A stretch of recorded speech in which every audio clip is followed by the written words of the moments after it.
You know, failure I can tolerate. Robert De Caro, my words may have seemed harsh, but we both know that you could defeat Lawrence. For those of you who are unaware, Lawrence pulled out a fluke victory against the attack dog of the society, Robert De Caro himself. He pulled out a fluke victory against one of the best soldiers the society has to offer, barring myself. But I am happy with losses.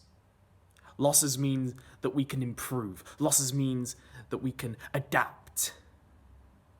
I didn't think we'd need to adapt for Lawrence, however. So maybe you have one fluke victory over us, but that changes nothing. It does for you, apparently, though. When, at the end of the match, you tried to beseech to Robert De Caro and claim that you cared about him and claim that you understood his brilliance and that you saw his talent. Did you fuck? You didn't see anything in him.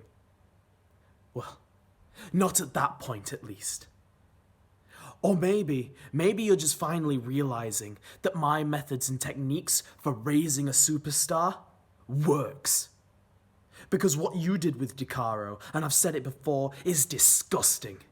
You brought him in and you placed him in a title picture not 6 months into the company.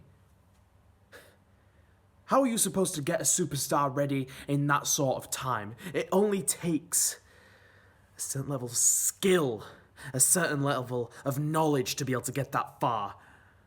And as much as it pains me to say, Robert De Caro at that point did not have it. And you did not give it to him. I have. I've given him far more than what you ever have. The truth is that you're afraid of both of us. You're afraid of both of us. And that's why you couldn't properly focus on Robert De Caro throughout the entire match. Because you were in two mindsets. Was I going to interfere myself? Or maybe, was I going to go and convince your fiancée a little bit more as to why she shouldn't be working with you? Although, that being said, it didn't seem like she needed a lot of convincing. That's, to my opinion anyway.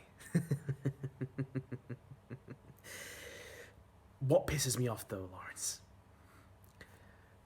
is that you then turn around to me and you tried to beseech to me, you tried to recognize my talents, you tried to recognize my skills.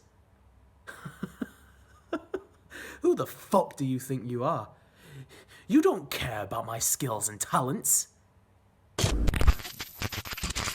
You care about the fact that I get the asses in the seats for when people come to watch your shows, but other than that, you couldn't give less of a fuck about me. You'd want me out of that company any moment that you could get that chance to.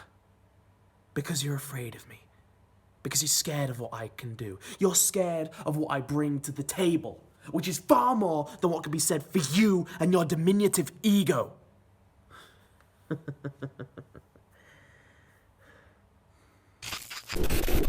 For your sake, you had better hope that you lose your title against Psychosis.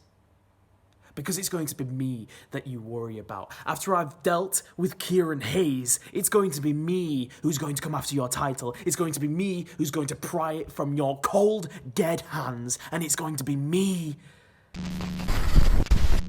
reigning supreme in your very own company. The one person you did not want at the top.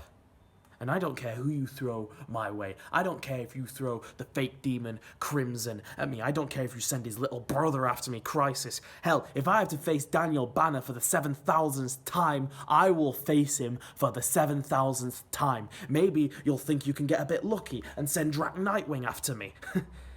But here's the thing. Things are changing.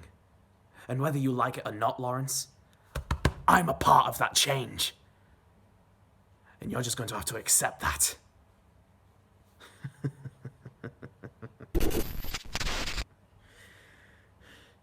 So next time you face me, whether it be in the ring or outside of it, you'd better change your tone. And it'd better change from a tone of looking down on us to one of fear. and if you so please, anger.